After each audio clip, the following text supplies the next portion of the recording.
สอนแบ่งปันวิธีทำปกเสื้อปกในตัวปกกล้วยหอมปกปีกนกปกแฟชั่นปกรูปทรงแบบต่างๆแล้วแต่เราจะจินตนาการในรูปทรงของปกเทคนิคดีๆอยู่ในคลิปวิดีโอนี้ก่อนจะเข้าไปรับชมคลิปวิดีโออย่าลืมกดไลค์กดแชร์กดติดตามช่องไว้จะได้ไม่พลาดโอกาสดีๆในการเรียนรู้งานสร้างแพทเทิร์นไปเรียนรู้ศึกษาไปพร้อมๆกันกับก้อยได้เลยค่ะสวัสดีค่ะเจอกันกับก้อยทางช่องวารุณีChannel วารุณีสอนสร้างแพทเทิร์นเป็นช่องแบ่งปันทางด้านการตัดเย็บเสื้อผ้าและการสร้างแพทเทิร์นนะคะวันนี้แบ่งปันเพื่อนๆวิธีสร้างแพทเทิร์นปกเสื้อเป็นปกในตัวปกกล้วยหอมปกปีกนกปกแฟชั่นลองทำวิธีนี้ดูนะคะสร้างแบบไม่ต้องแยกแพทเทิร์นนะคะเป็นปกไม่ใหญ่มากนะสูตรนี้เป็นปกที่ไม่ใหญ่มากถ้าใหญ่มากเราจะต้องสร้างแพทเทิร์นการแยกของส่วนคอข้างหลังเราจะต้องแยกนะคะถ้าปกใหญ่นะตัวนี้จะเป็นปกประมาณ 7-8 เซนเนาะมาเริ่มเลยค่ะสร้างแพทเทิร์นเสื้อเสร็จแล้วเรียบร้อยเราจะมาทำปกไม่ว่าจะเป็นเสื้อเข้ารูปหรือว่าเสื้อตัวปล่อยก่อนแปลงรูปทรงของปกเสื้อเราจะต้องทำการปรับไหล่ก่อนทุกครั้งนะคะก่อนจะปรับเราจะต้องเช็คก่อนนะคะเพื่อให้ไหล่ชิ้นหลังสูงกว่าไหล่ชิ้นหน้าเสื้อเราจะได้ไม่หงายหลังนะคะก่อนจะปรับเราต้องเช็คก่อนเพราะว่าการสร้างแพทเทิร์นเสื้อแต่ละสูตรชิ้นหลังก็จะสูงกว่าชิ้นหน้าโดยไม่ต้องปรับนะคะนำแพทเทิร์นไหล่ชิ้นหลังนะคะไหล่ชิ้นหลังพับเข้าไปและแพทเทิร์นไหล่ชิ้นหน้าชิ้นคอตรงปุ่มคอวางชนกันนะคะรูปทรงแบบนี้นะเราจะเช็คไหล่ก่อนที่เราจะปรับนะคะเพราะว่าเราจะแปลงปกเสื้อแล้วบางทาบกันแบบนี้นะคะชนกันแบบนี้แล้ววัดจากรักแร้ชิ้นหลังและชิ้นหน้าจากจุดนี้ว่าได้กี่เซนกี่นิ้วเราจะหาจุดกุดกึ่งกลางนะคะนี่ค่ะวัดเลยตั้งฉากนะคะหาจุดกึ่งกลางนะคะหาจุดกึ่งกลางอยู่ตรงไหนนี่ค่ะหาจุดกึ่งกลางพอเราได้จุดกึ่งกลางเสร็จแล้วนะคะในส่วนของชิ้นหลังเราจะยกขึ้นมา1 เซนครึ่งยกขึ้นมา1 เซนครึ่งค่ะเราได้จุดกึ่งกลางแล้วยกขึ้นมา1 เซนครึ่งของชิ้นหลังนะคะยกขึ้นมาให้ชิ้นหลังสูงกว่าแล้วขีดเส้นไหลไหมจากปุ่มคอจากเส้นคอนะคะขีดโยงลงไปเลยค่ะนี่ค่ะเราได้เส้นไหลไหมนะคะไหลชิ้นหลังให้สูงกว่าไหลชิ้นหน้า1 เซนครึ่งนะคะพอเราได้เสร็จแล้วเรียบร้อยแกะเข็มหมุดออกมาเลยค่ะนี่ค่ะเส้นนี้เราไม่เอาแล้ววัดเลยนะคะจากเส้นปลายไหล่จริงของเรามาลงไปกี่เซนนะคะเช็คก่อนเลยนะตัวนี้ของก้อยได้1 เซนนะคะเราก็จะยกปลายไหล่ชิ้นหลังขึ้นมา1 เซนนะคะนี่ค่ะเราตีเส้นใหม่เราได้เส้นไหล่ใหม่นะนี่คือวิธีปรับไหล่นะคะไหล่ชิ้นหลังเส้นเดิมเราก็ไม่เอาเราจะได้เส้นไหล่ใหม่นี่คือการปรับไหล่นะคะ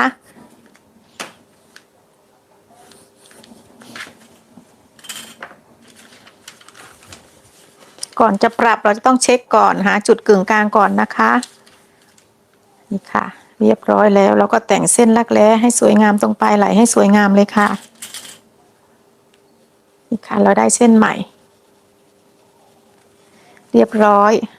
ต่อมาเราจะมาทำในส่วนของปกเสื้อตัวนี้นะคะก็จะทำเป็นปกกล้วยหอมเนาะวาดปกกล้วยหอมก่อนที่เราจะไปแปลงเป็นปกเสื้อนะคะเพื่อนขาเราจะวาดในตัวเสื้อเนี่ยเราจะดูว่าเวลาเราทำปกเสื้อออกมาแล้วรูปทรงเขาจะได้แบบไหนเวลาเราสวมใส่แล้วเรายืนเราจะรู้ถ้าเกิดเราสร้างในแพทเทิร์นออกของตัวเสื้อแบบนี้นะเราจะได้มองเห็นรูปทรงของปกเสื้อได้เลยนะคะมาแบบนี้นะคะ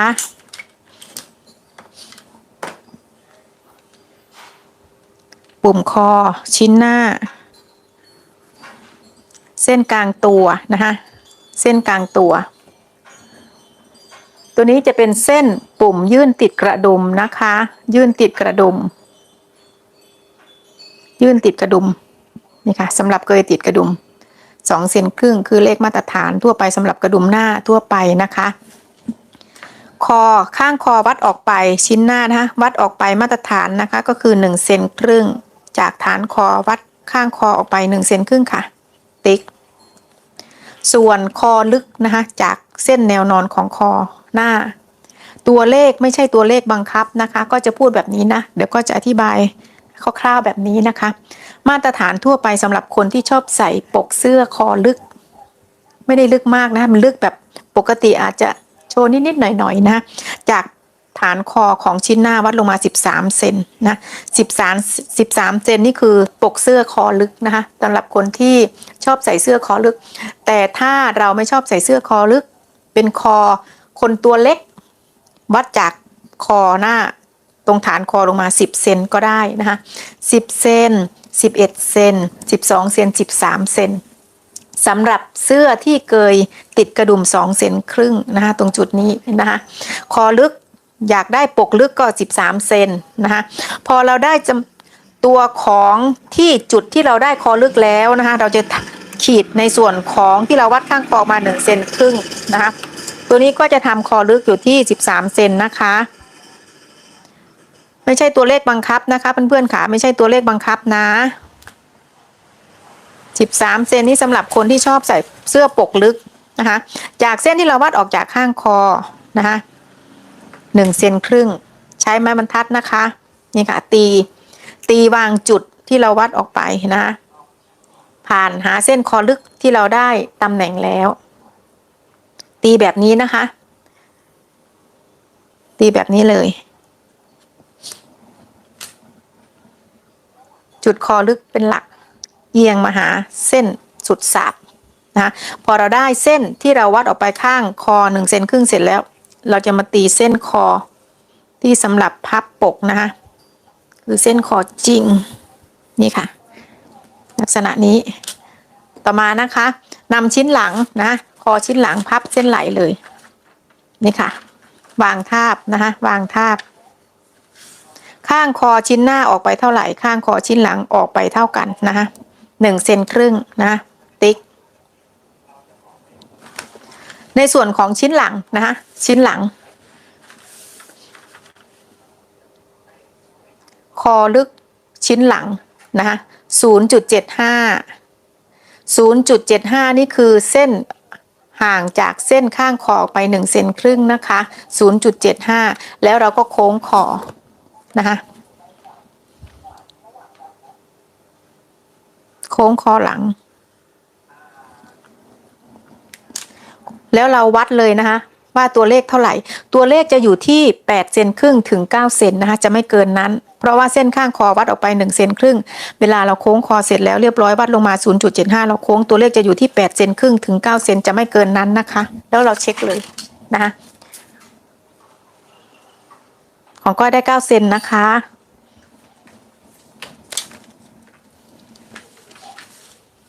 จดตัวเลขเอาไว้นะคะเราจะมาวาดปกการวาดปกนะคะเราจะหาตัวเลขของปกระหว่างไหล่กว้างนะคะไหล่กว้าง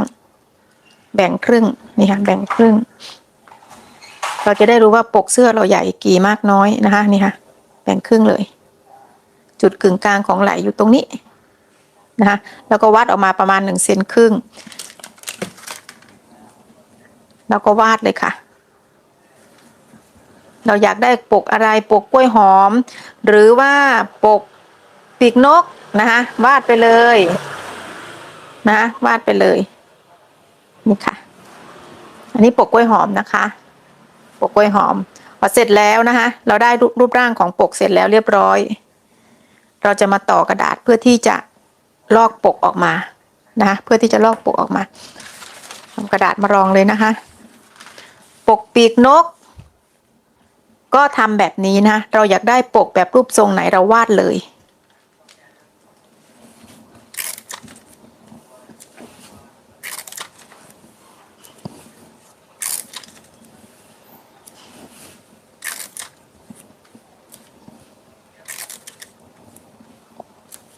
ถ้าอยากได้ปกปีกนก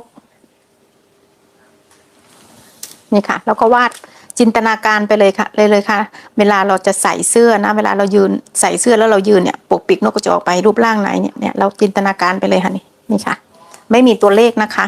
ไม่มีตัวเลขเราแค่หาความลึกของปกแค่นั้นเองนี่เป็นปกปีกนกนะ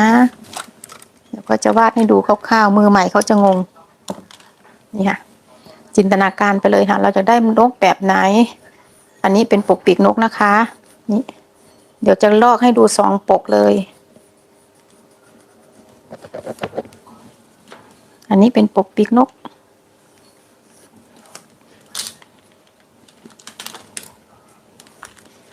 เส้นดินสอเป็นปกกล้วยหอมนะคะ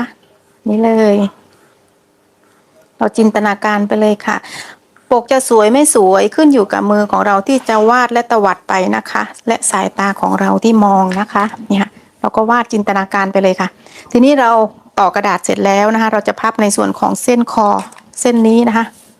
เส้นที่เราวาดออกไป1.5 เซนเราจะไม่ได้พับเส้นนี้เราจะพับเส้นคอจริงนะคะค่ะพับเลย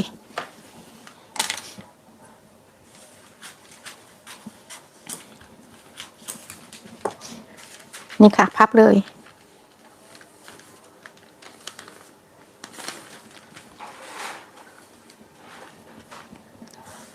พับเสร็จเราจะกิ้งแนวเส้นปกนะคะแนวเส้นปกอันนี้ปกปีกนกนะคะสีแดงปกปีกนกนะคะปกกล้วยหอมกิ้งตามนี้ออกไปเลยค่ะแล้วก็กิ้งเส้นไหลด้วยนะคะกิ้งเลยค่ะกิ้งเส้นไหลที่เราปรับแล้วนะคะกิ้งเส้นไหลที่เราได้ใหม่คือเส้นไหลที่เราปรับแล้วนะคะแล้วก็กิ้งตามรูปปกที่เราวาดนะคะออกไปเลยนี่ค่ะปกกล้วยหอมนี่ค่ะกางกระดาษออกมานะคะ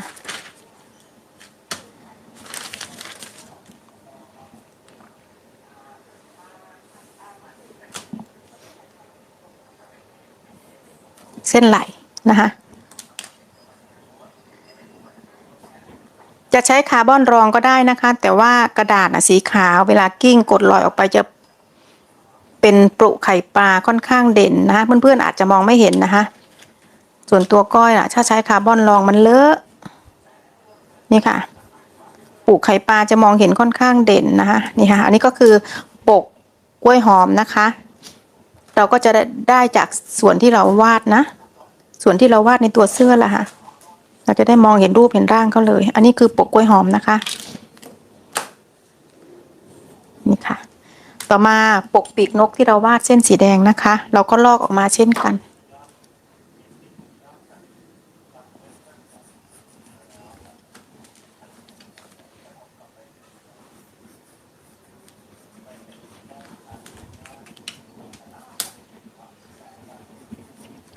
เรียบร้อยนะคะหลังจากนั้นนะคะเราจะต่อกระดาษขึ้นมาเพื่อที่จะสร้างปกในตัวนะ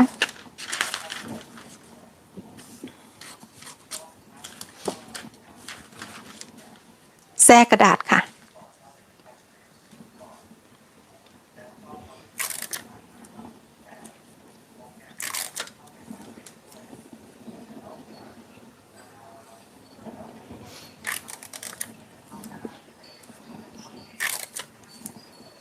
ใช้ไม้บรรทัดยาวนะคะ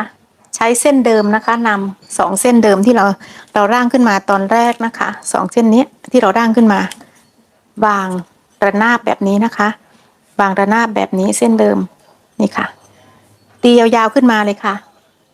แบบนี้นะตียาวๆขึ้นมาเลยค่ะ2 เส้นขนานกันเลยนะคะวางระนาบตีขนานกันขึ้นมาเลยค่ะ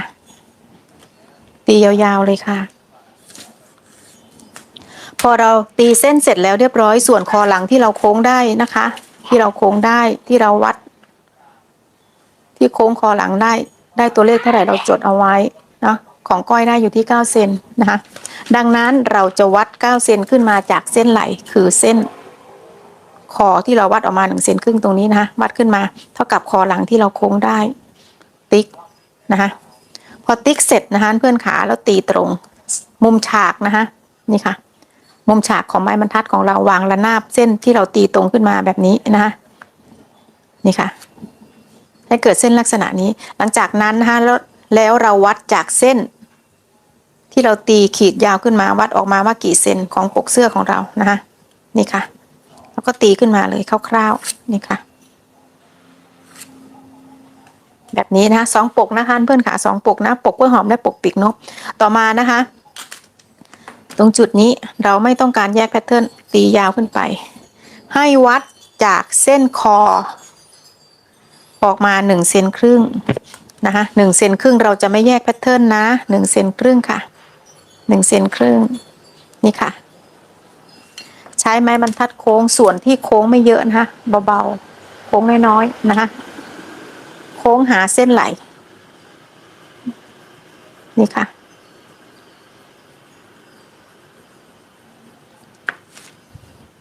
ให้เกิดเส้นลักษณะนี้โค้งเบาๆนะคะพอเราโค้งเสร็จแล้วนะคะเพื่อนขาเราจะตีมุมฉากของเส้นคอใหม่ใช้ไม้มุมฉากของไม้บรรทัดของเราเนี่ยวางระนาบตรงเส้นที่เราโค้งเมื่อกี้นะนี่ค่ะแล้วตีตรงแบบนี้นะคะเราจะได้ปกใหม่เส้นเดิมที่เราขีดเอาไว้ไม่ใช้แล้วนะคะไม่ใช้แล้วนะเราจะได้เส้นใหม่ทีนี้เราก็จะมาวาดในส่วนของปกว่าใหญ่เท่าไหร่เราก็จะขีดปกของเราเท่าไหร่เราก็จะขีดนะคะ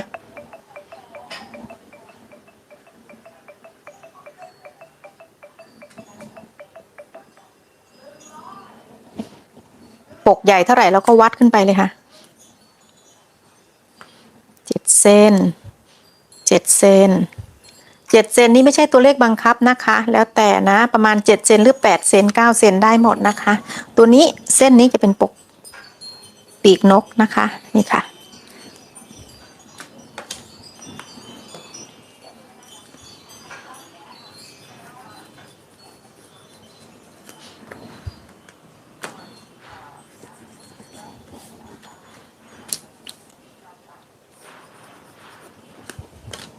ต่อมานะคะปกกล้วยหอมเราก็วัดเลยค่ะเราอยากได้กี่เซนจากจุดนี้มากี่เซนนี่ค่ะเราก็วัดขึ้นมาเลยขีดแต่งโค้งคอให้สวยงามนะคะ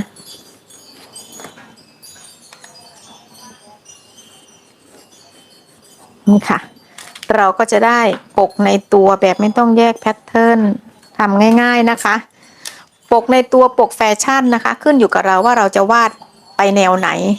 อยากได้ปกทรงไหนหน้าตาแบบไหนเราวาดไปเลยค่ะวาดแบบนี้แล้วเราก็พับเส้นคอแล้วก็กลิ้งแล้วก็มาทำการสร้างคอด้านหลังเราไม่ต้องไปแยกแพทเทิร์นนะคะก็คือใช้วิธีวัดออกไป1 เซนครึ่งแล้วโค้งคอเส้นใหม่นะคะโค้งคอเส้นใหม่แล้วใช้มุมฉากของไม้บรรทัดของเราวางระนาบเส้นคอที่เราโค้งใหม่นะคะวางระนาบเส้นคอที่เราโค้งใหม่ตีตรงนะให้ได้เป็นมุมฉากปกเสื้อจะออกมาสวยทีนี้นะคะปกเสื้อของตัวนี้อยู่ที่7 เซน8 เซน9 เซนเราใช้วิธีนี้ได้แต่ถ้าปกที่ใหญ่กว่านี้เราใช้วิธีนี้ปกไม่สวยแล้วนะคะเราจะต้องแยกแพทเทิร์นนะคะเราจะต้องแยกแพทเทิร์นแทนการโค้งปกแบบนี้นะคะงงไหมคะเพื่อนๆงงไหมก็พูดแบบนี้การทำเสื้อปกในตัวการสร้างแพทเทิร์นเสื้อปกสูตรนี้ปกเสื้อจะต้องไม่ใหญ่มากถ้าปกเสื้อใหญ่เกินไปสร้างปกนี้ปกเสื้อจะไม่สวยจะรังและตรึงหวังว่าคลิปวิดีโอที่ก้อยทำคงจะเป็นประโยชน์กับเพื่อนๆไม่มากก็น้อยอย่าลืมกดไลค์กดแชร์กดติดตามช่องไว้นะคะเจอกันใหม่คลิปหน้าสวัสดีค่ะ